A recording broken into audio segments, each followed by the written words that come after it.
Bismillahirrahmanirrahim. Excellencies, distinguished participants, and my dear compatriots in Greece, Malta, and Albania. Assalamu alaikum. Peace be upon you. This is a great pleasure to join you in this auspicious occasion of commemorating the 7th March speech of the father of the nation, Bangabandhu Sheikh Mujibur Rahman. I thank Ambassador Ashud Ahmed for organizing this event and for inviting me to be a part of this event. It has always been an honor and privilege to speak about the 7th March speech of Bangabandhu.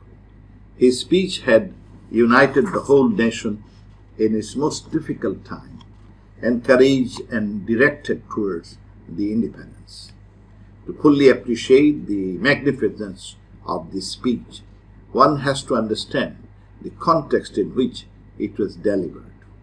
He addressed his people at a critical time of escalating tension between then East Pakistan, eastern province of the then Pakistan, and the powerful political and military establishment of other part known as West Pakistan, in the backdrop of denial by the latter to hand over the power to the elected government of Pakistan, led by Bangabandhu Sheikh Mujibur Rahman. Bangabandhu's Army League Party won 167 parliamentary seats out of 169, an overwhelming majority, yet he was deprived to form the government. In a speech in front of millions of people, Bangabandhu provided chronological history of deprivation and disparity of East Pakistan to his people. He announced a civil disobedience movement in then East Pakistan, calling for every house to turn into a fortress. In the last sentence of his speech, and I quote, "The struggle this time is for emancipation. The struggle this time is for independence," was effectively a declaration of independence expressed with a firm resolve.